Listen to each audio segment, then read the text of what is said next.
Good evening. I was at Love Field the day of the assassination, and my mother took me out of school, and to me that was good news. And then we went down there, she said, an hour early so we could be on the fence when he got off the plane and shake his hand. Well, apparently thousands and thousands of others had the same idea. And so I was about 10 feet away from the fence. There were people, a layer of about 5 or 10 feet of people already there 1 hour early. Well, you can imagine what it was like at the time he got off the plane, and he was running late because the breakfast in Fort Worth took a little longer than they thought. And so he wasn't at Love Field very long at all. But I was reaching out. My mother had me on her shoulders, and I was reaching out to try to shake his hand. And she was trying to shake his hand too, but we didn't quite make it. But it was a day I'll never forget. Our speaker tonight, one of the intriguing parts of the Kennedy assassination was who was Oswald. I mean, when you watch Oswald's last call with Grover Proctor, there's some evidence he wasn't the dummy that made him out to be. And there's evidence he was a CIA operative. There's a lot of mystery about Lee Harvey Oswald. Well, tonight, our speaker, Jeff Meek, will address some of those issues. Jeff Meek.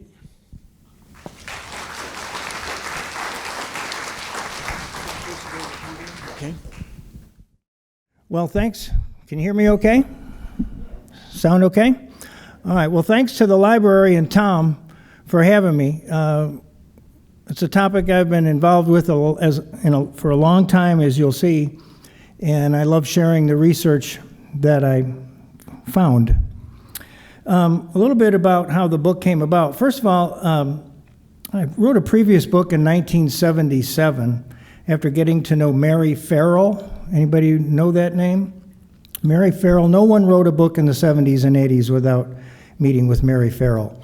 And in my new book, you'll see the actual letter that she wrote me in 1975 inviting me to her home. I had a literary agent that was interested in the book in 1977, and then he contacted me and said, the FBI just released 96,000 pages of material and you'll need to go through that. Well, at 10 cents a page, that's $9,600, and I think I made $12,000 that year as a teacher. So the book sat in a box for a long time. Moving forward many years, as you know, in February or March of 2020, the pandemic pretty much shut down our country. And after working 6-7 days a week as a managing editor of a newspaper, we had just moved to North Texas in a new Dell Web community, and there was like 8 houses there, and everybody stayed indoors anyway. I was bored to death. So I thought, what in the world can I do with myself? And I thought, my family's listened to me babble on about this for a long time, so I'm going to write down what I think happened. So I contacted my publisher, and I said, would you even bother publishing something that's 25 pages? And he said, I'll publish whatever you send me. So 25 pages turned into almost 200, and thus the book, The Manipulation of Lee Harvey Oswald, and the cover-up that followed.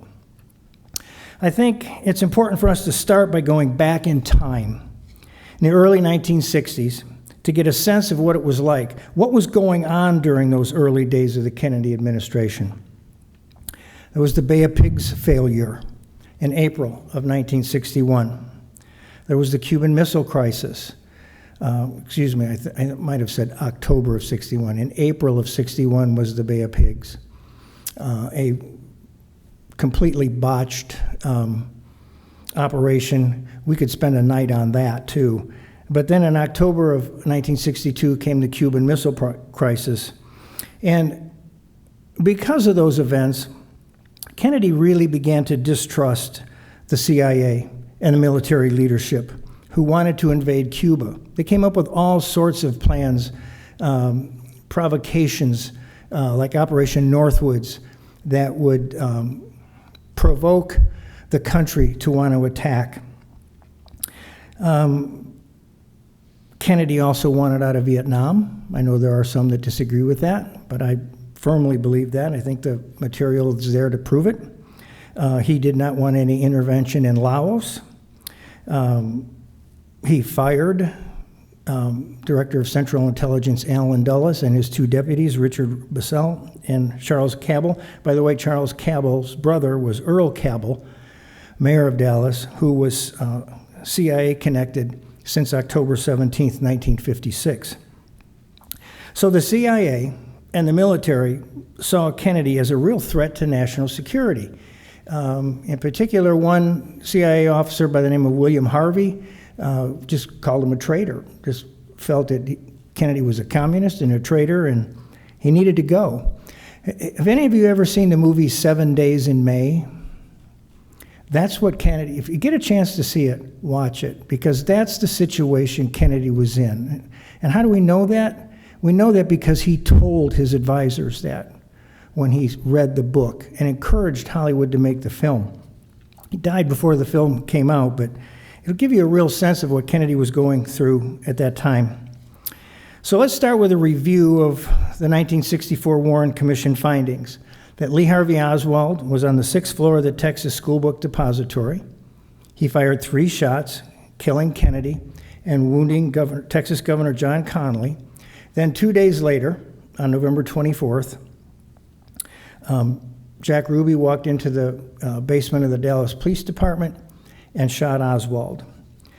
Their finding was that Oswald and Ruby acted alone, and there was no conspiracy in the assassination, according to the Warren Commission.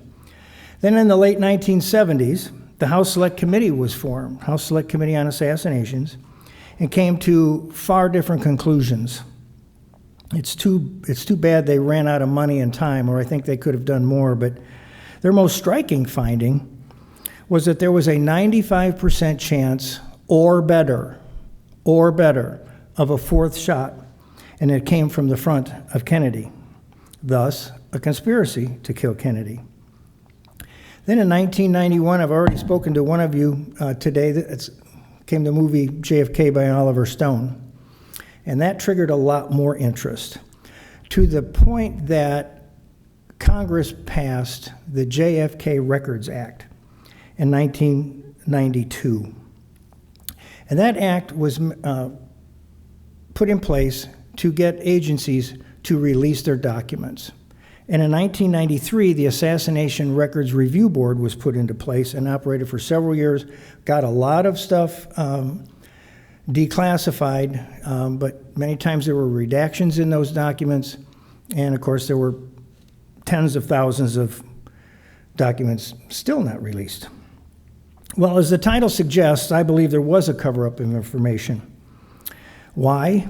I would say at the very least, because the CIA did not want the public to know that Oswald was on their radar and had been since 1958 or 1959, and that he was being used for infiltration and provocation purposes, not as an assassin. I do not think, as a whole, any government agency killed Kennedy. Let's also remember that there were many attempts and plans going on at this time to assassinate Fidel Castro with the help of anti-Castro Cubans and mafia figures. William Harvey, a high-ranking CIA officer who was later sent away by Kennedy, like the other fellows I mentioned, he had set up training camps for assassination squads to eliminate Castro. And these Cubans were involved in various hardcore anti-Castro Cuban groups, which Oswald was also involved with in New Orleans and in Dallas. So when the assassination took place, the CIA learned that Oswald was a suspect. When they found that out, a person that they had dealings with, they covered up any connection to him. And I think by the time I'm done speaking, and certainly by the time you finish reading the book, there'll be no doubt in your mind that this is the case. This is also a conclusion, by the way, that Clarence Kelly, the FBI director after J. Edgar Hoover came to, that the government agencies covered this up out of embarrassment. Had they picked up Lee Harvey Oswald as a suspect, thus neutralizing his ability to do what he's alleged to have done, the assassination wouldn't happen. And I know that that takes place because in 2018, I spent many hours with Secret Service agent Mike Howard. And he was the advanced Secret Service agent in Fort Worth. And he told me that there were about 40 people that were kind of iffy, and they wanted to know where they were. And they either had them under surveillance or they had brought them in for questioning, just so they would know where they were. And the same thing could have been done by Oswald. Well, in my opinion, there's no question Oswald had intelligence connections. And I say that partly because there's numerous statements made by those in our government and in the CIA that show that. A lot of people don't know that. Over time, people in the CIA have hinted that there was connections. And back in the 1970s, the investigation by the House Select Committee on Assassinations, Senator Richard Schweiker said that fingerprints of the intelligence community were everywhere they looked in terms of connections to Oswald. I also think a lot of people don't know that there were several of the Warren commissioners that didn't believe that Oswald did it alone. Earl Warren wouldn't allow any dissenting opinion to be added to the Warren report. He wanted it to be unanimous. But John Cooper, Richard Russell, Hale Boggs, John McCloy, they all had doubts. And you can read about that in the book. I won't take time to read it to you. But there's also a documentary that came out. It was on Showtime in November called JFK Revisited. Anybody see that? I'm telling you, if you get a chance to see it, see it. It's terrific. And what really struck me about this is that while someone is talking about an aspect of the case, you don't have to believe them because they show the document that the person is talking about so that you know that the guy's not making it up. That documentary is in two forms. It's a 2-hour and a 4-hour version. The 2-hour version has been shown in the United States. The 4-hour version has not been shown in the United States. And the book, JFK Revisited, and the documentary just have been out in the last few weeks. If this is a topic you're interested in, you're going to want to see this because it's very well done. There were also other examples, and I want to do a little bit of reading from the book, that show that government officials wondered or felt that Oswald was intelligence community connected.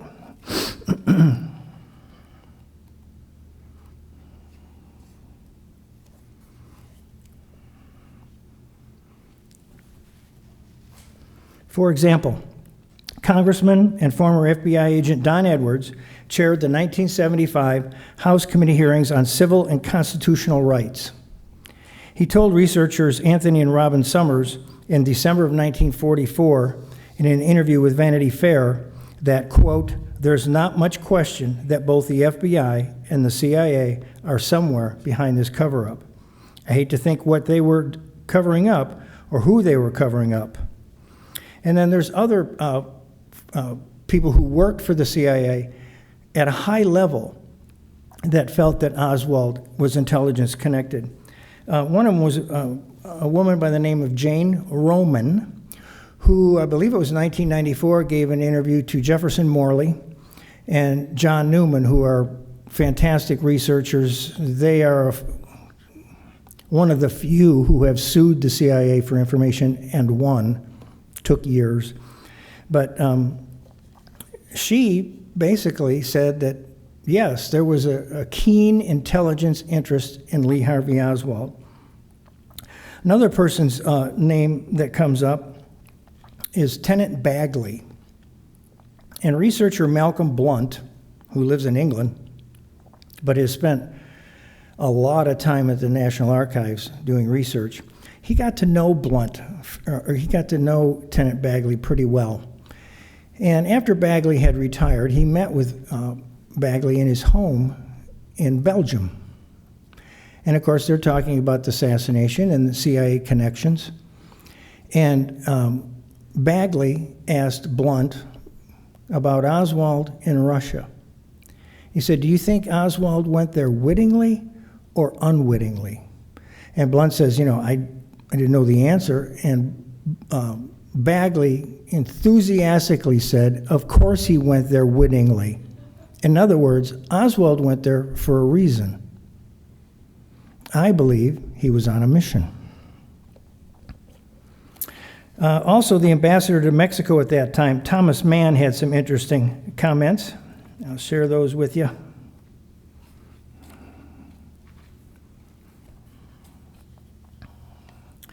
Thomas Mann was the 1963 U.S. ambassador to Mexico, and he spoke with the House Select Committee during a 1977 interview. The report of that interview was not released until 1995.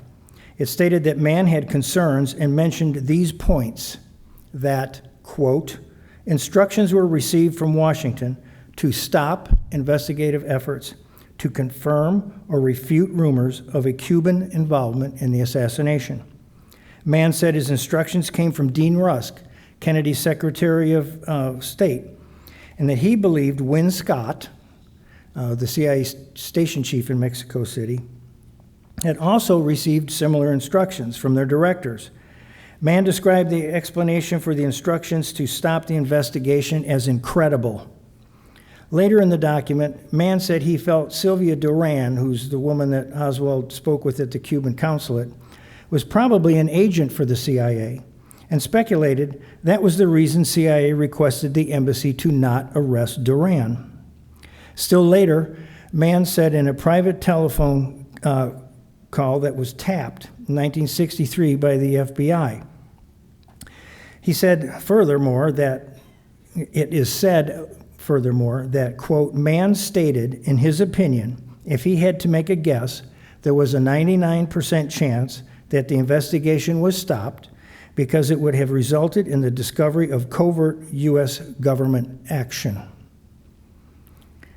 The extreme serious nature of what Mann was saying, and perhaps knew that he had not yet divulged, can be seen in what Mann said at the end of his House Select Committee on Assassination interview when he said he would not testify before the Senate Committee on Assassinations unless he was given immunity by the U.S. Attorney and the President of the United States, as he had signed a secrecy oath. Think about that. The President, he will only talk if the President of the United States grants him immunity. Who knows what he might have been able to add. I want to share one more with you. There are several more in the book, but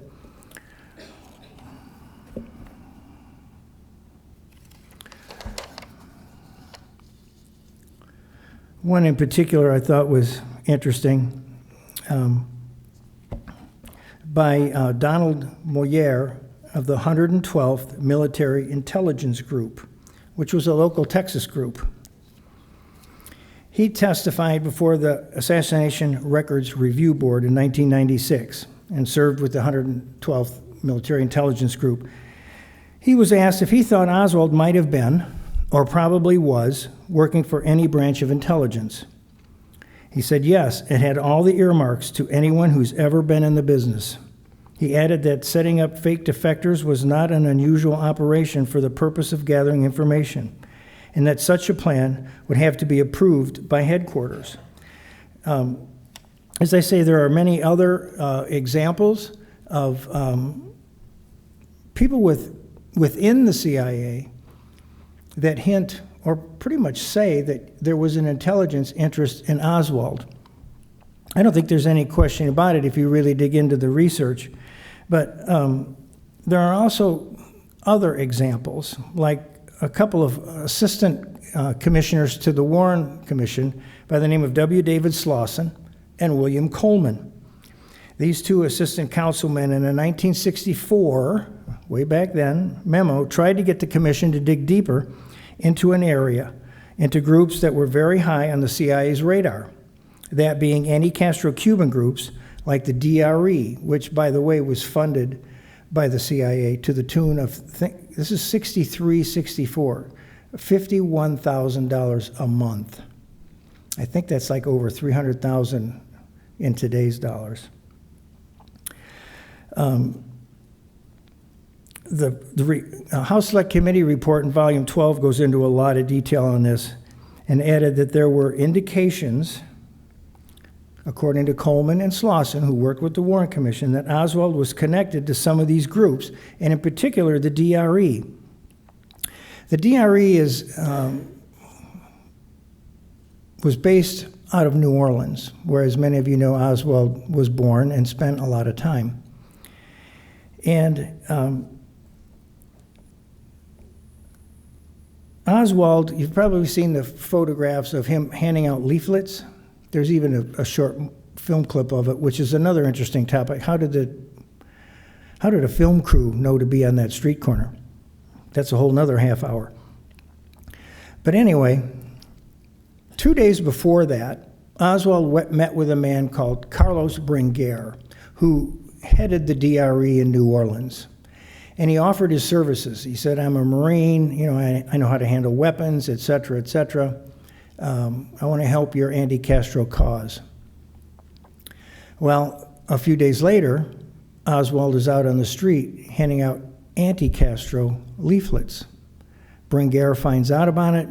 He goes and confronts him. There was a street fight. Oswald is arrested. He requests an FBI interview, by the way, and gets it. But what's interesting about that is this has to go many years later with the House Select Committee on Assassinations. In the book, you'll read about an interview I did with Mr. Dan Hardway. He was a Cornell Law student in '77 and hired by G. Robert Blakey to join their staff. And he was put on, I think it was team number 5, and his job was to investigate the CIA's response to the assassination of the president. So Dan and another man by the name of Edwin Lopez, they go most days over to CIA headquarters in Langley, and they request documents. And they get them. Dan told me that they were starting to make some progress, except they never would give him any documentation on William Harvey, the name I mentioned a few times previous. Well, anyway, things are moving along positively. And then one of the CIA officers there comes up to Edwin Lopez and Dan Hardway and says, we're going to bring in this other guy to help you with your document search. His name is George Joanides. He doesn't have anything to do with the assassination, but he's retired CIA, and he knows our filing system very well. So whoever it was, I don't know, who was bringing them the documents previously, is now gone, and George Joanides is bringing in these documents. And Dan says the amount of information and the speed with which they get it slows to a trickle. Here's the significance of that. 15 years later, Jefferson Morley, I think he was then working for the Washington Post, sued the CIA for information on a guy by the name of George Joanides, the guy that was supposedly helping the House Select Committee. It took a while, but he won. And what he learned was that the CIA had lied. They had told the House Select Committee on Assassinations that he had no connection with the case. He was just a guy who knew the file system. He was far from it. He ran the DRE out of Miami. When Oswald was meeting with Bringuer would have reported that to his superior, which was George Joanides. Yet this is the guy the CIA said had no connection with anything. He would have been a witness. He would have been called to testify had they known. And Hardway also goes on to talk about how they tried and tried and tried to find out who was running the DRE for the CIA, and they weren't never able to find out. Well, 15 years later, they found out. It was the guy who supposedly was helping them, and certainly wasn't.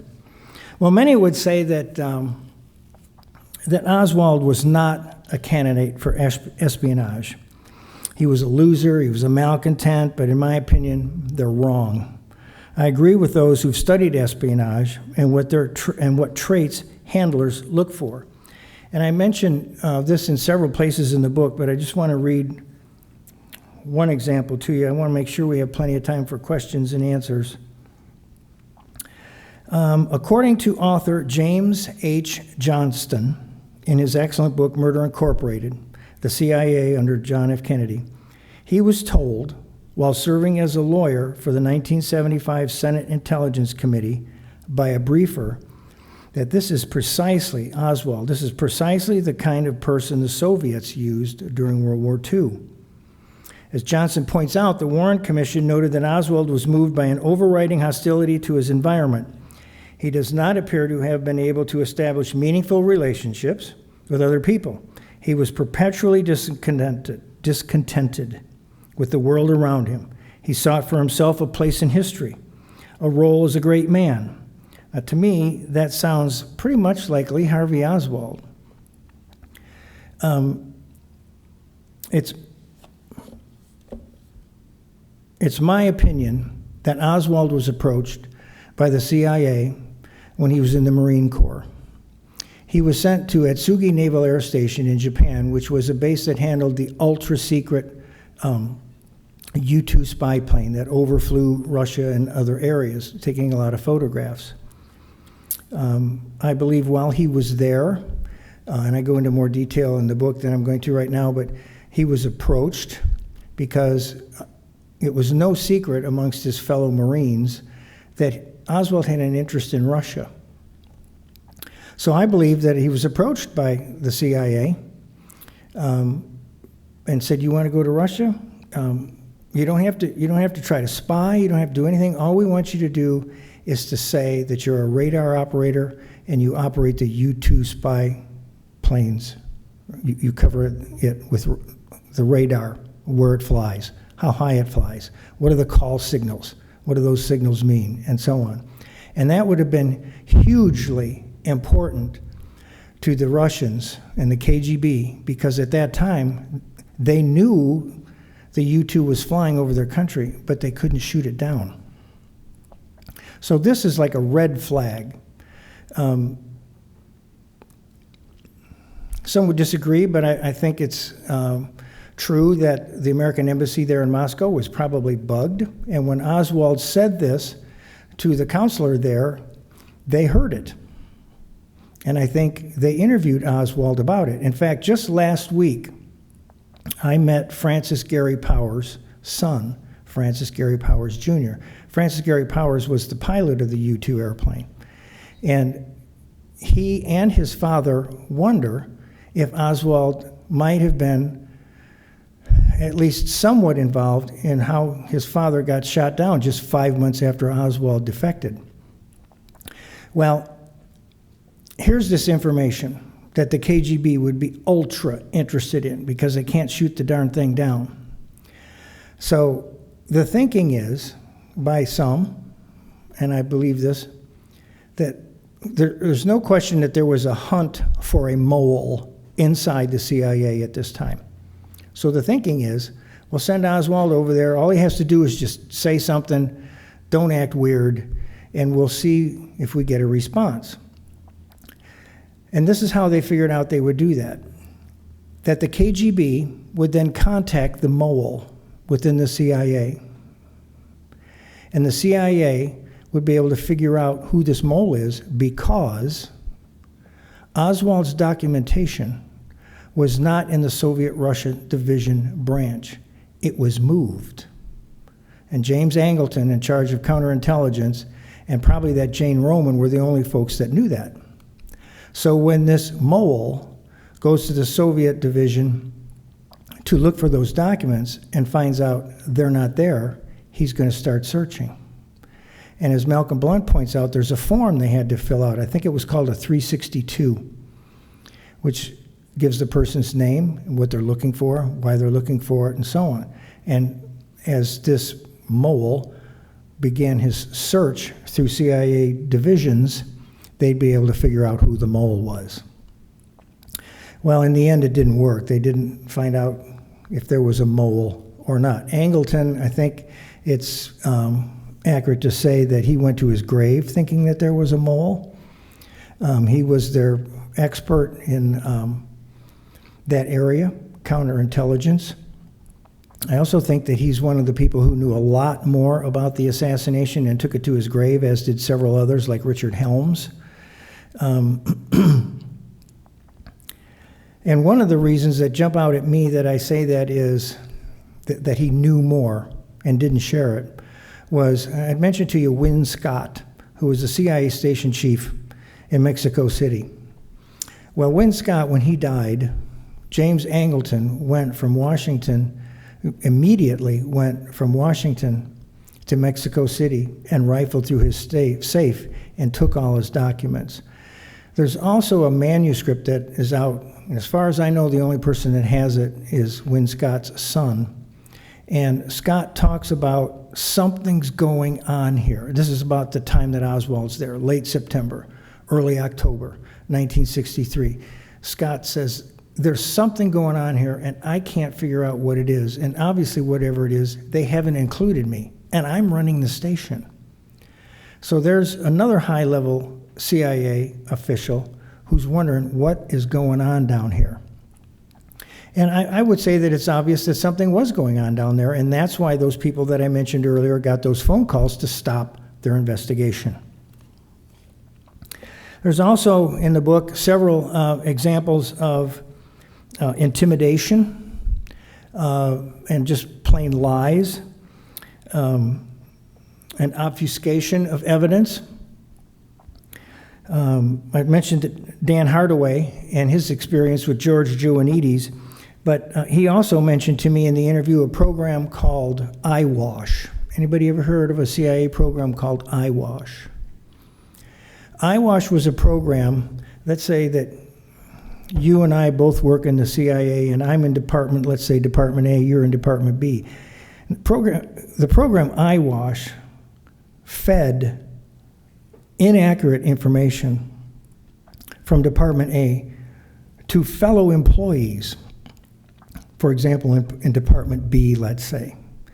Again, to keep things very compartmentalized. That's how much secrecy goes on even inside the CIA within each division. A couple other examples of obfuscation of evidence. It wasn't until 1975 that we found out that Lee Harvey Oswald had turned in a note to the FBI. So obviously Oswald was on the radar of the FBI. There's also evidence in the Warren Report, I believe it's volume 6, not in the report, but the 26 volumes. Volume 16, I can't remember the page, shows, there's several pages in there that show Oswald's diary. And when I interviewed Secret Service agent Mike Howard, he told me and showed me in volume 16 that there's a page missing from the diary. You can actually see where it's been torn out. And Mike says, Agent Howard says, that when he saw the diary, that page was there. And it said, I will kill Connally, I will kill Kennedy, I will kill the vice president. So Secret Service is done with this documentation. They're the ones that interviewed at length Marina Oswald, Oswald's wife, and his mother, Marguerite. They're done with the information. They turn it over to the FBI, who turns it into the Warren Commission. And Mike said he got the report and the volumes, and he looked, and the page was gone. Someone had torn it out once it was in government hands.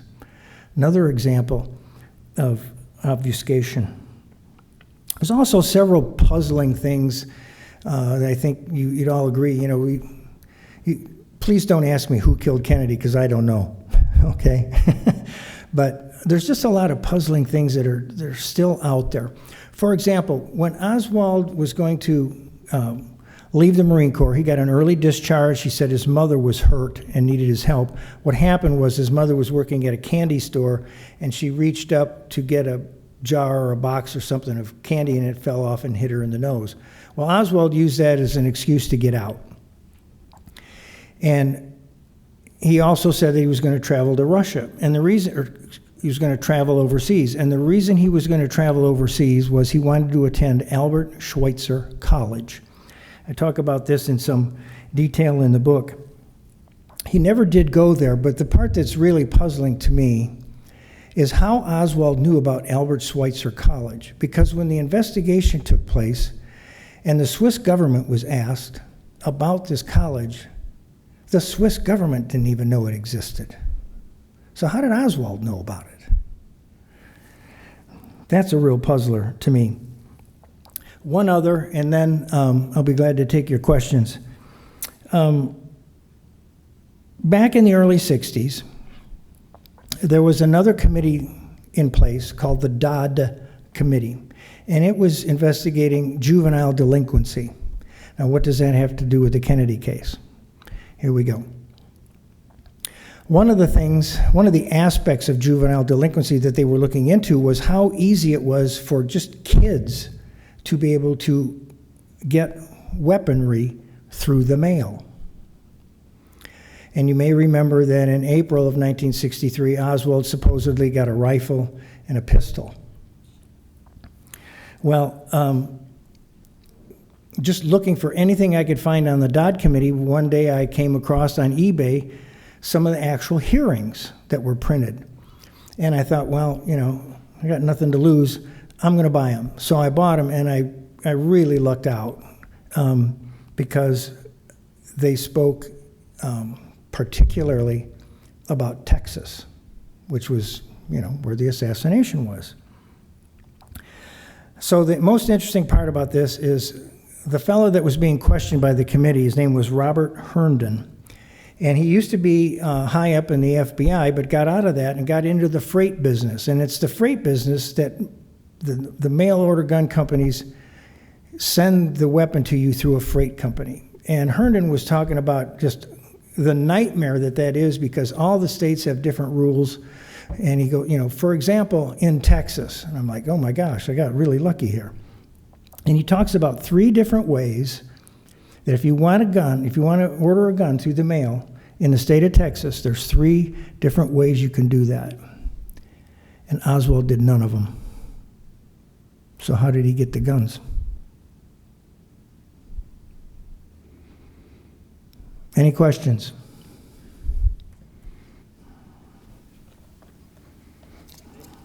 Hold on, I'm going to bring the microphone to you so we can catch the question for the virtual audience. Any questions, comments, protests? This is your time to ask questions. There being none, I'm going to ask the first one to stimulate conversation. Oh, we have gone up front. Okay. While I'm going down there, you're only the second speaker we've had who suggested that, and I'm going to tell you who the other one was, who suggested that Lyndon Johnson was a target. The other person who suggested that he was a target was the son of Ruby's attorney. Which one? The second one. Howard? Winston Smith. Winston Smith, okay. Mr. Mackey, you asked me to ask you a question about something that you didn't get to put in here that was very, very revealing. Oh, okay. I had mentioned that documentary that had come out. Another really interesting thing I found out after the book, several months after the book had been published, and it's mentioned in JFK Revisited, the book on page 150. Sometimes I just luck into this stuff. I tell you, I happened to find out about a woman who lived close to me, whose father was an FBI laboratory agent, and her father inspected Connolly's clothing, Kennedy's clothing, the bullets from Officer Tippit, the bullet that supposedly was shot at General Walker in April 10th, I think, of 1963. It's another half hour. And I'm going to be asking you about that one, so plan on that half hour. Okay. So I met with her, and she had her father's original notes. And I'm looking through it, and I could tell it was copies of copies. I think she said her sister somewhere else had the originals. It was copies of copies, and it was a little difficult to read in some spots. But the one page that just hit me over the head and was very easy to read, and she confirmed, I asked her on camera to confirm for me that this was her father's handwriting. And she said, yes, of course. I've seen, I saw Dad write all the time. He's talking about the bullets. And it's the last few sentences that just made me go, what? And I thought, well, maybe I'm just over exuberant. So I asked Jim D'Eugenio and several other far better known researchers than I, and they were all like, you're kidding. Anyway, at the end, he writes that when he inspected Kennedy's clothing, he found traces of copper on the back of Kennedy's coat. Now, the ammunition allegedly used by Oswald was a 6.5 millimeter bullet, copper jacketed. His findings were that he found traces of copper on Kennedy's back, whether you believe the wound was up here or down here, and he found no traces of copper on the throat wound. So I'm thinking, single bullet theory. Same bullet went through Kennedy, went through Connally. I wonder if they found copper on Connally's clothing, because if you've got copper on Connally and you've got copper here and you got no copper here, there's no way that could be the same bullet. So one of the other researchers reminded me that Connally's clothing, believe it or not, was actually cleaned before it was inspected for evidence. Real smart. Yeah. So this one researcher referred me to another researcher. I knew his name. I'd never spoke to him, but he was very kind on the phone. Lives in Canada.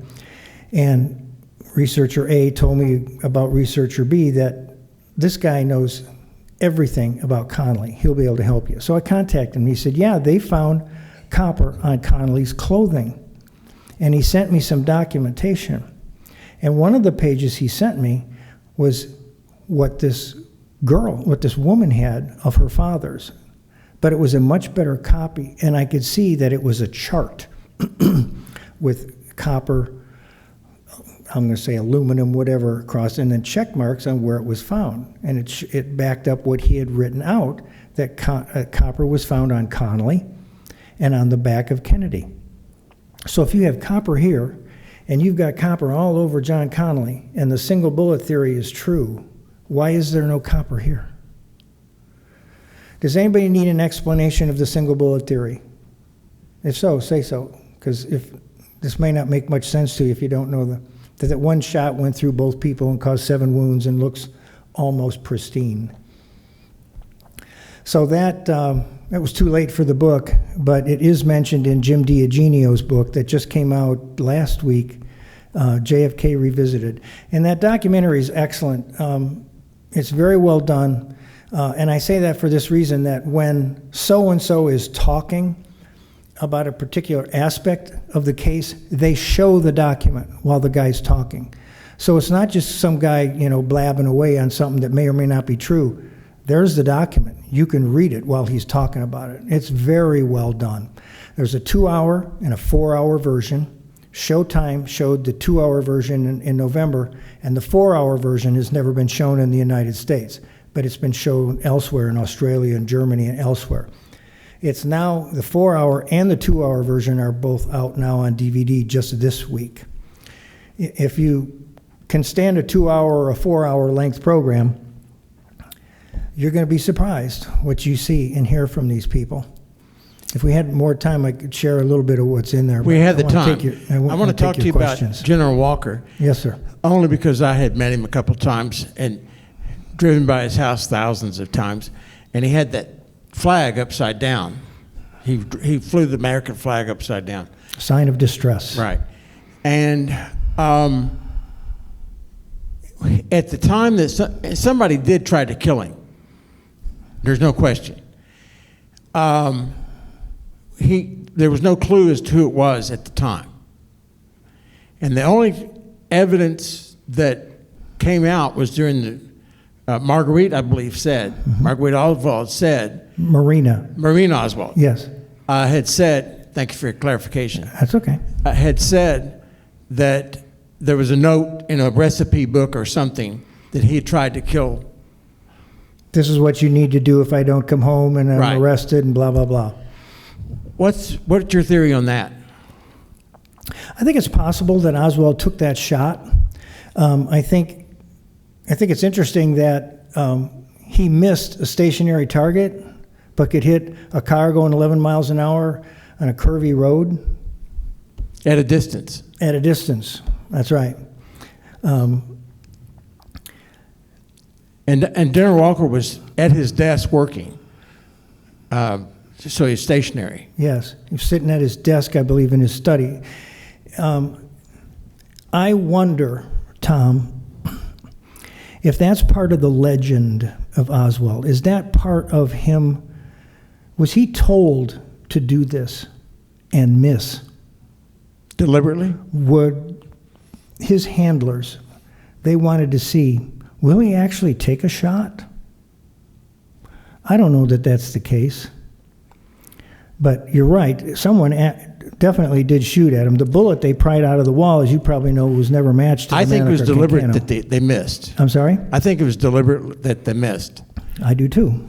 I think it's a Otherwise, very you didn't- possibility. Because he was as closest to you and me.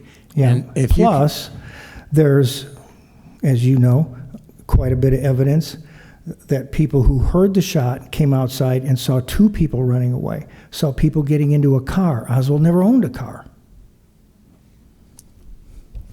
Questions, comments, protest? Okay, in the back. This is the best part, the question and answers. Yeah, it is. Jogs my memory, too. And you got our youngest guest next to you. Yeah, well, granddaughter. I have a question in the relationship, possible relationship between Lee Harvey Oswald and his assassin, Jack Ruby. I was in the second grade when this happened, so I was very young, but it took your life over for some time, trying to see who killed the president. Is it possible that maybe Jack Ruby, because I'd heard he had ties to the mafia or organized crime, could he have supplied him with the weapons and then covered it up by his assassination? Because Could Jack who Ruby- have supplied who the weapons? Jack Ruby have come up with the weapons for Oswald, For Oswald? and then in turn killed him. I think it's possible. Because- I personally don't think that's the case. I think it would have been more from his intelligence, the intelligence agency people he was in touch with, whether that's David Atlee Phillips or in New Orleans, a guy by the name of Hunter Leak. You can read about those folks in the book. I think I heard you ask if Ruby had organized crime connections. He had many. Yeah, the question is how many? How many?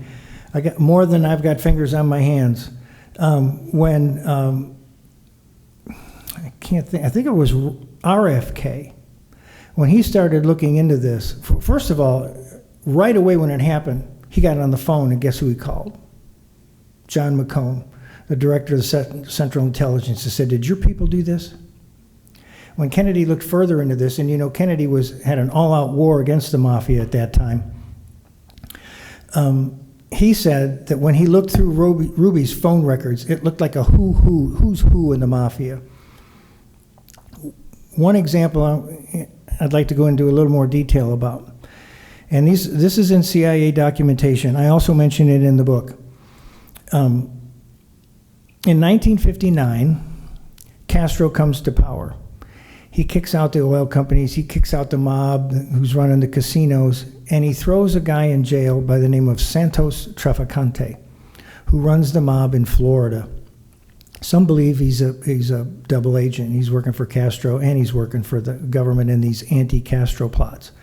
Well, anyway, he's in prison in Cuba, as well as is a British journalist by the name of John Wilson Hudson. And Hudson told the CIA, and it's in the documentation, that while he was there was this gangster type that came and met with Santos Trafficante, and his name was Ruby. Now, I think the Warren Commission pretty much blew off the fact that Ruby also had connections to Cuba. The House Select Committee, the Warren Report didn't talk about it much, but there is evidence of 3 trips that Ruby went to Cuba running guns. And during that time, according to Commission Document 1052, Jack Ruby was an informant for the FBI. And they met on 8 different occasions. And the conclusion in that document says, but they got no information from Ruby. Now, come on. He's going to Cuba. He's meeting with mafia people. And the FBI says, we got no information from him. To me, that's just another lie. One of the questions I have is, in 1963, everybody was broke.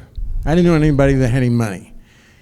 And here, Oswald was unemployed, taking a trip to Mexico on an unemployed salary, Staying in a hotel. staying in a hotel, and then going to bus New fare, Orleans. Yeah.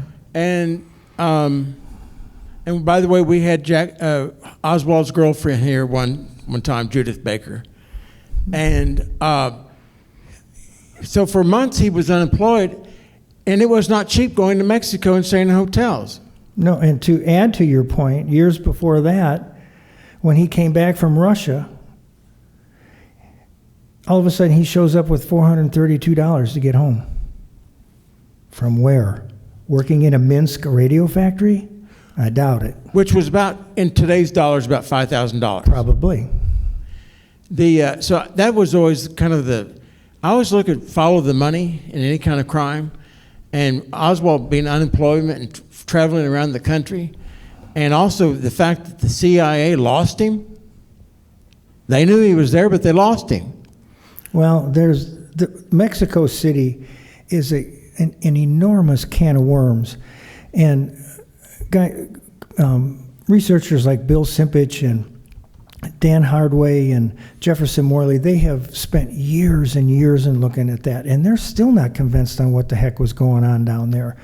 Was Oswald, I asked, you can read about it in the book, I asked Dan Hardway, do you think Oswald was really in Mexico City? And he said, I don't know for sure. There were supposedly some tapes. The Cuban consulate and the Russian embassy were both being surveilled by the CIA, both audio and picture taking. And there are some in the CIA, I can't think of their names right now, that say that they heard Oswald speaking on tapes and they saw photographs of Oswald. But they've never come to light. The only thing that's come to light in terms of photography was what's known as Commission Exhibit 237, which was initially said to be, here's a picture of Lee Harvey Oswald. Well, Lee Harvey Oswald was a pretty slender guy, and this guy's kind of chubby and a big guy. And we would have never seen that picture, in my opinion, we would have never seen that picture if it hadn't been for Oswald's mother. Because that picture was shown to Marguerite Oswald, and she said she didn't know who it was. And then a day later, Jack Ruby shoots her son. And the guy has a small resemblance to Jack Ruby. So she, if you know anything about Marguerite, she was a blabbermouth, kind of out there a little bit. And so she said to the public, the government knew about Ruby. They showed me his picture a day or two. Well, then that forced the people in charge to show CE 237, and it obviously wasn't Ruby. But who was it?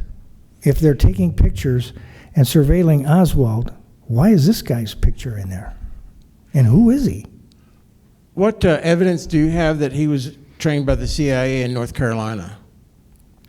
I haven't dug into that a whole lot, so I hesitate to comment. I think your other speaker probably knows a lot more about that. I'm aware of the phone call and when it was made and where it was made from, but I can't really speak to that I don't like talking about things that I haven't researched myself. Well, he wasn't convinced. But he was, at the time he was here, he said there was suggestive evidence that Oswald had been trained by the person who he was trying to call in North Carolina. But he was convinced that the guy he was trying to call was a cutout. And I thought it was a very serious mistake for the Secret Service or FBI, whoever it was that was at the Dallas police station. When Oswald called the person answered the phone. At that point, whoever these people were, the FBI or Secret Service, I don't know, instructed the city of Dallas telephone operator, whom I knew, to hang up the phone. Well, I would have liked to have listened to it. You know, why was he? Now, the guy on the Oswald call speaker, he suggested that fellow was a cutout. Yeah, that's possible. Like I say, I don't want to talk about it because I haven't researched it. I want to mention one other thing about the book, whether if you buy it here or you buy it on Amazon or whatever. If you see on Amazon, there's a, you know how you can give reviews. There's a negative review on the book, and I want to address that because it's just laughable. The reviewer talks about how my research is flawed. I'm talking about this Minox camera, this spy camera that was found amongst Oswald's belongings. And the reviewer says, you know, Mr. Meek's research is flawed. Everybody knows this camera belonged to Michael Payne. Well, what this person doesn't know is that Ruth Payne, Michael is her husband, Ruth Payne, I've interviewed her several times in person and on the phone. One of her interviews is also in the book, told me that Michael dropped his Minox camera in the ocean. So it couldn't have been Payne's camera in Oswald's bag. Second of all, I think this is real interesting too. Just give me a minute to find it. On page 26, it talks about Dallas Police Officer Rose, who did the inventory of the items found in Oswald's, might have been his Marine bag, but some sort of a big bag. And so he did an inventory. Here's what Officer Rose has to say about that. In an interview with Earl Goltz of the Dallas Morning News, Gus Rose of the Dallas Police Department, a 24-year veteran of the force, said the FBI was calling it, that which he found, a light meter. Rather than a Minox camera, they were calling it a Minox light meter. But, quote, I know a camera when I see it. The thing we got out of Oswald's sea bag was a Minox miniature camera. No question about it. They tried to get me to change the records because it wasn't a light meter. I don't know why they wanted to change, but they must have had some motive to do it. Another example of trying to cover up some evidence.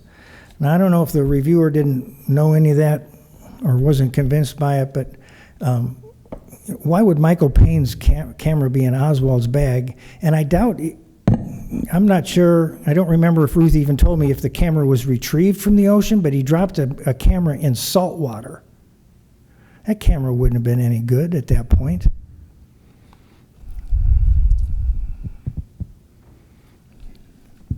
Also, the Minox camera that Oswald had a 5-digit serial number on it. No Minox camera ever sold to the public. They all had 6-digit serial numbers. The only ones that had 5-digit serial numbers were those manufactured for the intelligence community, primarily the CIA and Office of Naval Intelligence. That's also in the book. The serial number on Oswald's camera doesn't match any Minox camera ever You're giving his book distributed in the United States. If you were to say a takeaway, now, does your evidence suggest Oswald was not the killer? I don't think he was. I'm not even sure he was on the 6th floor, and I'll tell you why. And this is in the documentary. Very well done. Oswald was on the 6th floor. He fires his 3 shots. He deposits the rifle behind some boxes as he's making his way to the staircase going down. That's the official word. Well, what was ignored is that there were 3 women who were on the 4th floor. Sandra Stiles, Elsie Dorman, and Victoria Adams.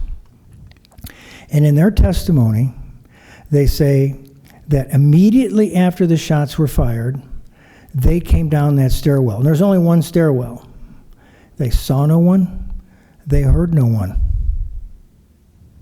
So I wonder, and they're convinced about that. I wonder if he was even up there. I tend to believe that he was where he said he was, in the second floor lunchroom, with a bottle of Coke in his hand. Coca-Cola. What's your most compelling evidence that he was not the shooter? I think he was a terrible marksman. I don't think there's any evidence that he practiced. Even when the Marine was in the Marine Corps, he only qualified as a marksman. That's the lowest level.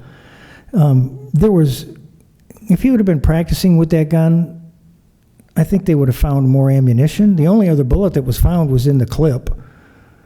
I don't think he was capable of it. Questions, comments?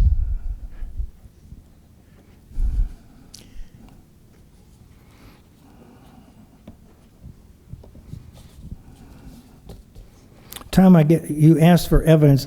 I can't prove that he didn't do it, but I just don't believe he was. I don't think anyone could have done what Oswald is alleged to have done with the rifle they found on the 6th floor of the Texas School Book Depository. And if you look closely at that rifle, it doesn't look like the rifle in those famous pictures of Oswald holding a gun and those newspapers that Marina supposedly showed. The attachments of the sling on the rifle in the pictures are on the bottom of the rifle. When you look at the pictures of Lieutenant Day walking out of the book depository with that rifle, those sling attachments are on the side. I watched a documentary a few weeks ago. It was on Amazon Prime, and it showed a lot of footage of Oswald at the police station the first night, and he repeated 3 or 4 times. It was different filming of the first night, and he kept saying that he was not represented by any attorneys and not had access to an attorney. So my question was, did he ever get an attorney, and why was he denied representation on that first night? Okay. Lee Harvey Oswald made a phone call from jail. I don't know if it was on the 22nd or 23rd, but he called to speak to Marina at Ruth Payne's house. Do we know who Ruth Payne is? That's the lady who was housing the Oswalds. Marina wasn't there because she had been taken off by the Secret Service for questioning. So Ruth answers the phone. It's Lee. He says, I want you to get in touch with John Apt out on the East Coast. Here's his number. Now, people who believe that Ruth Payne was Oswald's handler, which I do not believe, say that she intentionally did not get in touch with Apt. Why is there no phone call record from Ruth Payne to John Apt? And the reason is, according to Ruth, which she has told me on more than one occasion, is that she called, no one answered. So there is no record. But Lee asked for representation. And also, once he was dead and the Warren Commission starts their study and their investigation, Mark Lane, who wrote one of the first books on the assassination, Rush to Judgment, wanted to represent Oswald. And he did give some testimony to the Warren Commission. But we could talk about the Warren Commission till Tom's ready to go home. Like I said, some of the people on the Warren Commission, they didn't even believe their own report. There were just too many holes in it. Like the January 6th committee hearings. We better not talk about those. No, we won't talk about it other than this, that they're on television for you to watch. All of the stuff that the Warren Commission did when they investigated was in secret.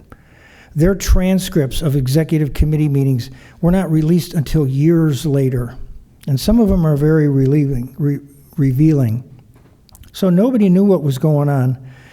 And it's interesting to me that one of the guys on the commission was Allen Dulles, the CIA director that Kennedy fired, and who knew about the Castro assassination plots and never said a word. I wondered, Tom, through those 9 months, if he sat on pins and needles, that someone was going to blab out that this was going on and he'd have to ask for it. Some people say that Robert Kennedy wanted Dulles on the commission. That is totally not true. It's the CIA who lobbied for that. That's another thing that goes into great detail in the documentary. But here's a guy who knew what was going on behind the scenes and never said a word. He attended more Warren Commission meetings than anyone else. My question, I don't know how relevant it is, but when Oswald was arrested, why was he not read his rights? Or was that before the, Rand Act? I have no idea. I just think it was poor police work. There was a lot of shoddy police work. I interviewed many years ago Dallas Police Chief Jesse Curry, and we talked about this, that, and the other thing, and I asked the question, if you had to do it over again, would you do something different? And I thought the answer would be, well, no, we did this, we did that. But he said, we never could put Oswald in that window with the evidence. And I think we should have looked into George de Mohrenschildt a little bit more. George de Mohrenschildt, do you need to know something about him, or are you aware of who he is? That's who I believe. That's who I believe was Oswald's handler. Oswald,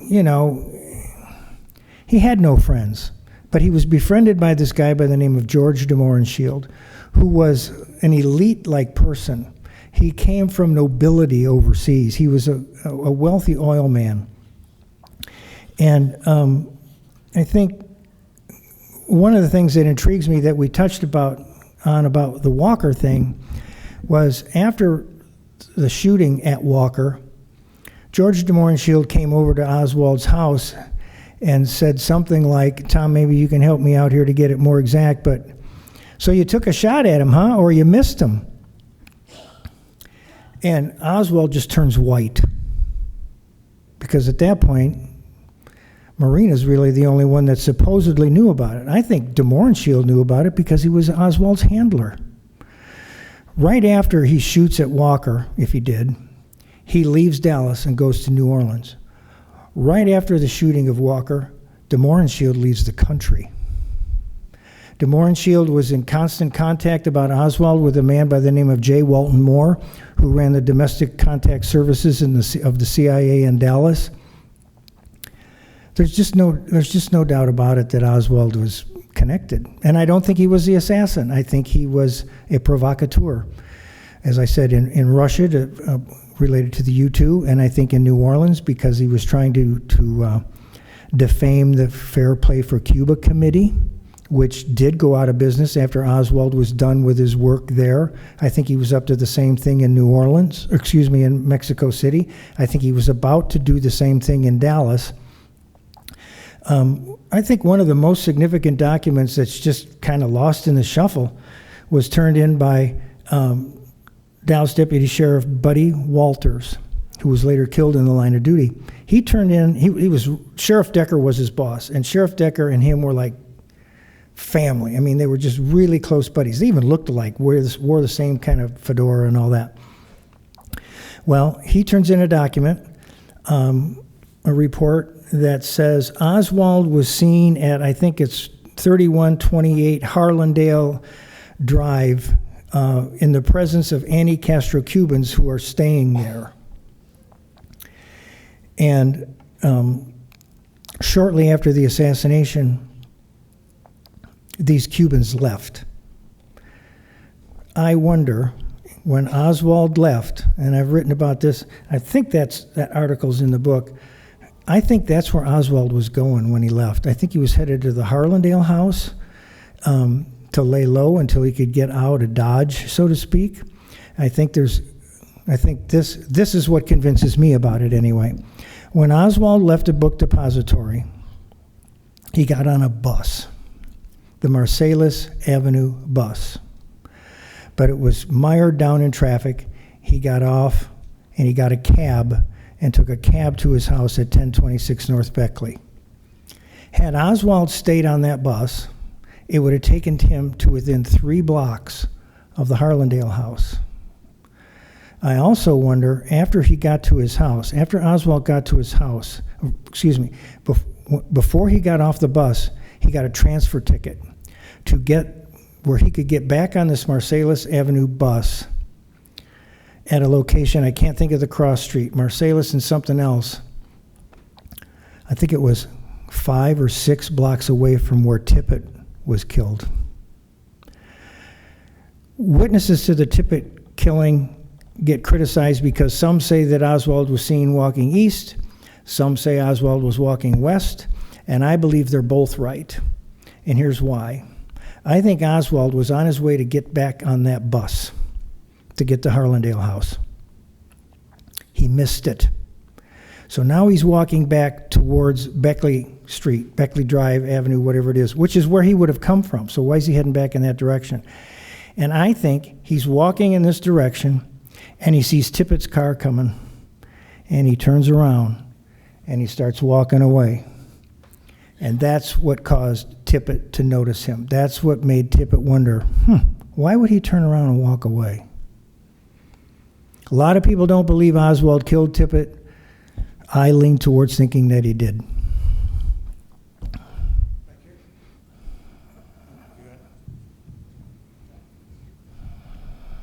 Last minute question in the back.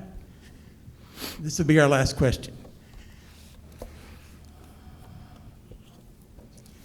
Otherwise, you and I would be talking for 5 hours.